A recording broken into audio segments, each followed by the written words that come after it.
আসসালামু আলাইকুম প্রিয় ভিউয়ার্স, পবিত্র ঈদের 2 রাকাত নামাজ শেষে মুনাজাত শেষে এখন সকলে কুলাকুলি ও কেনাকাটায় ব্যস্ত। ছোট বড় সকলেই দেখছেন, সকলেই কেনাকাটা ব্যস্ত হয়ে পড়ছে। দেখছেন ছোটরা এসেছে ঈদের আনন্দের কেনাকাটা করছে। দেখছেন স্থায়ী অস্থায়ী সকল দোকানেই ভিড়। দেখছেন এটি একটি স্থায়ী দোকান, ঈদগার সামনেই। স্থায়ী দোকানে একটু কেনা বেচা কম হয় ঈদের দিন, কারণ ছোটরা খেলনা টেলনা তাদের সাজগোজের জিনিসপত্র কেনাকাটা করে, তো স্থায়ী দোকানে একটু স্বাভাবিকভাবে ভিড় কম হয়। দেখছেন তারপরও ছোটরা দোকানটিতে ভিড় করেছে। চলুন ঈদের মূল যেখানে ঈদ মেলা অর্থাৎ কেনাকাটা,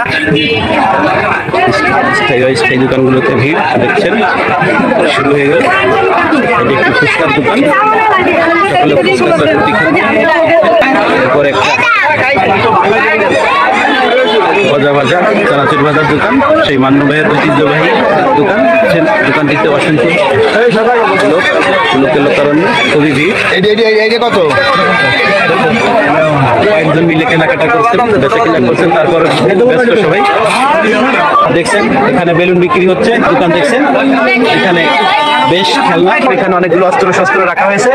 এটা লেসফিতার দোকান। ভিডিওটি দেখে ভালো লাগলে ভিডিওটি লাইক কমেন্ট শেয়ার করে সাথেই থাকবেন। আবারও দেখা হবে অন্য কোনো ভিন্ন ধর্মী ভিডিও। ঈদ মোবারক।